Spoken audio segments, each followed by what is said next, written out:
안녕하세요. 사유학교 교장 최인우입니다. 책과 사유, 마담 보바리를 읽고 사유하고 있는데요. 오늘은 마지막 3부입니다. 마담 보바리 영혼의 허기와 우리 시대의 공허함에 대해서 지난 시간에 이야기 나눴는데요. 자, 그렇다면 어떻게 이 공백을 채울 수 있을까요? 오늘은 이 질문에 대한 답을 동양 철학에서 찾아보려 합니다. 자, 이 공허함을 동양 철학으로 풀어보면 이렇습니다. 공허함이라는 말을 한자 그대로 풀어보면요. 비다라는 뜻의 공과 허인데요.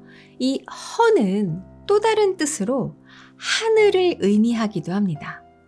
그래서 공허함이란 내 안에 하늘이 없다라는 뜻이 되는 것이죠. 중용에서는 하늘이 내린 것을 성이라 한다라고 했죠. 천명지위 성, 이 말처럼 인간은 본래 하늘을 품고 있는 존재입니다.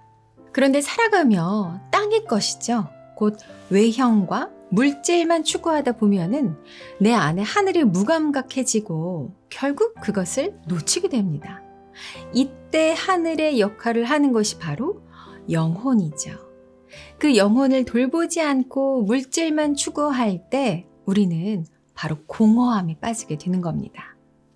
자, 엠마가 아무리 사치와 쾌락에 빠져도 아무리 연애에 몰두해도 끝내 공허함을 느끼는 이유가 바로 자기 안의 하늘을 놓쳤기 때문입니다.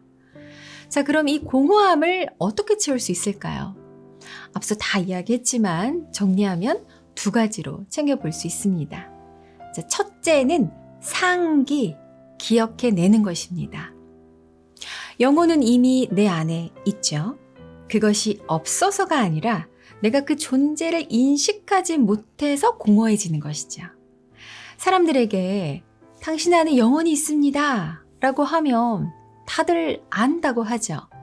그런데 왜 에휴 배만 부르면 되지, 돈만 많으면 그만이지, 이런 말들을 할까요? 그건 영혼이 있다는 것을 모르는 게 아니라 이 영혼의 역할을 모르기 때문입니다. 영혼은요, 나를 잘 살도록 하려고 끊임없이 애쓰고 있는 존재죠. 잘 산다는 것은 남들처럼이 아니라 내가 기쁘고 만족스럽게 사는 것이잖아요. 바로 그 나답게 살 수 있도록 조율하고 인도해주는 역할을 하는 게 영혼입니다. 기쁜 마음으로 이거 너무 좋다, 자, 이렇게 느낄 때, 또는 불쾌함으로 이건 아닌 것 같은데 이렇게 멈칫할 때, 그 모든 감정들이 사실은 내 안에 영혼이 보내는 신호인 거죠.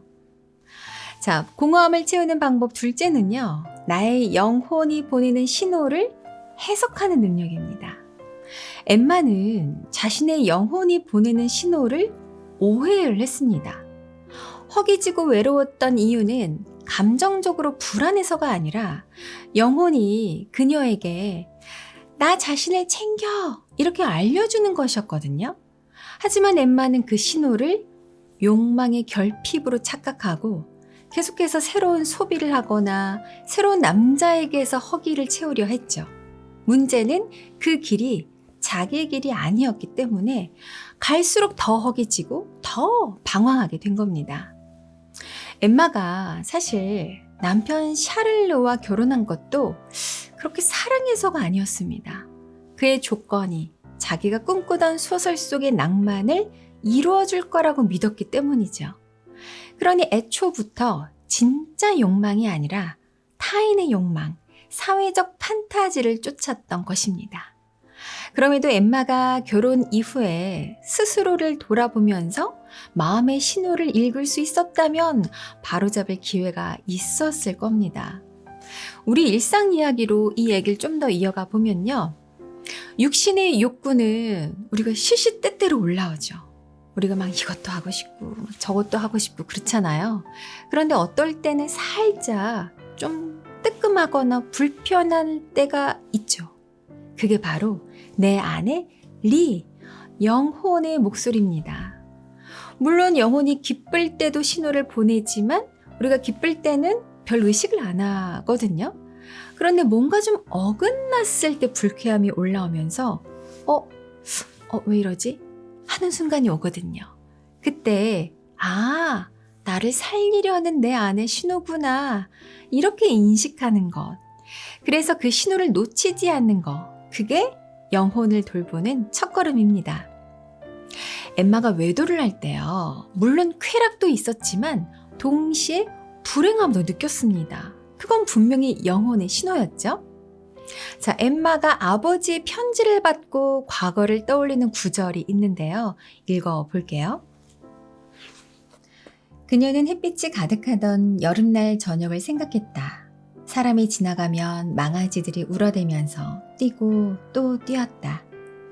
그녀의 창문 밑에는 꿀벌의 벌통이 있어 때때로 꿀벌들이 햇빛 속을 날아다니다가 퉁기는 황금 구슬들처럼 유리창을 때리곤 했다. 그 시절은 얼마나 행복했던가. 얼마나 많은 자유, 희망, 얼마나 풍성한 환상에 차 있었던가. 지금은 이미 아무것도 남은 것이 없다. 그녀는 처녀 시절, 결혼, 연애, 이렇게 차례로 모든 환경들을 거치면서 갖가지 영혼의 모험들에 그걸 다 소비해버리고 말았던 것이다. 마치 길가의 여관에 묵을 때마다 재산을 조금씩 흘려놓고 온 나그네처럼 그녀는 인생길 구비구비에서 그것들을 끊임없이 이뤄온 것이다. 그러나 도대체 누가 그녀를 이토록 불행하게 만들었는가? 그녀의 존재를 뒤엎어 놓은 그 엄청난 재앙은 도대체 어디에 있었던 것일까?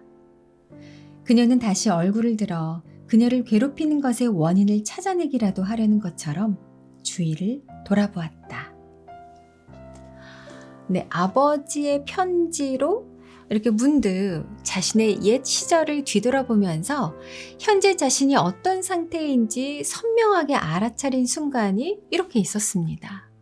이 시그널을 좀 제대로 살폈더라면 그것이 나를 살리는 리, 영혼이라는 것을 좀 알아차렸다면 잘못된 길을 가지 않고 진정한 나의 욕망을 제대로 찾아서 엠마가 잘 살아갈 수 있었을 거라고 봅니다. 네. 자, 마지막으로 공허함을 해결하는, 그러니까 영혼을 챙기는 방법을 말씀드리면요. 예술을 가까이 하는 겁니다. 시를 읽고 노래하고 춤추면 영혼이 살아납니다. 그래서 사설을 보면요. 시 300편을 묶은 책, 시경 인용이 참 많은데요. 이 시경을 공자가 한마디로 사무사, 바로 마음의 생각이 몸의 감정과 어긋남이 없어 솔직하다라고 말을 했는데요. 자, 이처럼 몸과 마음이 일치한 글이 시어잖아요. 시는 몸의 느낌을 놓치지 않는 거죠. 그래서 몸을 놓치지 말라는 철학과 시는 이토록 맞닿아 있는데요. 몸으로 활동하는 예술이 그래서 중요하다는 겁니다. 예술을 영혼이 깃든 몸의 감성을 일깨우는 활동이니까요. 그런데 우리나라 교육이 지금 어떻습니까? 입시 위주이기 때문에 공교육에서 예체능 수업이 점차 사라지고 있는데요. 그렇기 때문에 우리의 몸과는 점점 멀어져서 영혼이 피폐해지는 거죠. 그리고 영혼을 놓치면 시비, 바로 옳고 그름을 따지는 이 감이 무뎌지면서 우리가 물질에 집착하고요. 쾌락에 그만큼 쉽게 빠지게 되는 겁니다. 그런 면에서 저는 엠마가 처음부터 영혼에 무딘 사람이 아니었다고 보는데요. 왜냐하면 낭만 소설에 푹 빠져서 물론 환상을 쫓고는 있지만 자연을 좋아하고 음악을 가까이 하는 사람이었거든요. 처음에 엠마가 레옹에게 쉽게 마음을 빼앗긴 이유가 따분한 남편과는 달리 여행 좋아하고 음악과 책을 좋아하는 레옹과 대화가 너무 잘 통해서죠. 자, 그 장면을 슬쩍 보면요. 레옹이 말하죠. 언덕이 숲 기슭의 목장이라고 부르는 데가 하나 있습니다. 가끔 일요일 같은 때 저는 책을 가지고 거기로 가서 지는 해를 바라보지요. 저도 지는 해만큼 멋진 건 없다고 생각해요.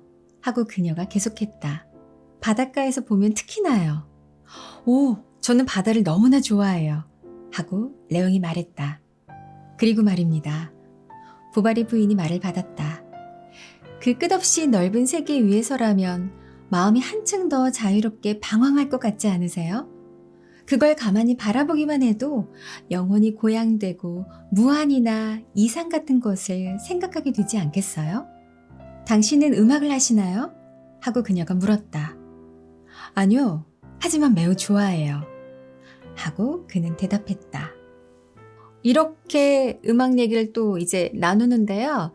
둘이서 그렇게 2시간 반이나 식탁에 앉아서 시간 가는 줄 모르고 대화를 이어나가는데 엠마가 마음이 뒤숭숭해지지 않겠어요? 저는 이 대목을 읽으면서 엠마가 단순히 환상에만 빠진 사람 같지 않은 거예요. 음악을 사랑하고 또 자연을 사랑하는 몸의 감이 살아있고 그래서 예술 활동을 하고 싶어하는 여인으로 보았습니다. 그런데 그것이 잘 실현되지 않아서 답답했던 거죠. 이제 안타까운 것은 그 답답함을 소비와 외도로 채우는 것으로 잘못 판단해서 이제 파멸로 빠지게 된 겁니다. 자, 그래서 마무리를 지어보면요. 마담 보바리는 과대망상, 자기 환상에 빠져서 현실을 외면하는 인물로 평가받지만 더 깊고 좀 따뜻한 시선으로 헤아려 보면요. 그녀의 허기짐은 자신의 영혼에 대한 갈망이었습니다. 하지만 그것이 무엇인지 끝내 알지 못한 채 그 공백을 육신의 욕구로 채우다가 비극적으로 생을 마감하게 되었죠. 그리고 그 영혼의 갈망은 지금까지도 채워지지 않은 채 많은 이들을 공허하게 만들고 있는데요. 내가 배가 고파 밥을 먹을 때도 영혼이 함께하고 있고요. 일을 할 때도 사랑을 할 때도 늘 나의 영혼은 함께하고 있다는 것. 내 신체는 반드시 영혼이 깃든 몸이라는 것만 절대 놓치지 않으시면 된다는 거. 자, 이 사실을 꼭 상기하시기를 바랍니다. 자, 이렇게 총 3부에 걸쳐서 마담 보바리를 직접 읽고 또 철학적으로 분석해 보았는데요. 여러분 어떠셨나요? 자, 책과 사유 다음 시간에도 기대해 주시고요. 함께 해 주셔서 고맙습니다.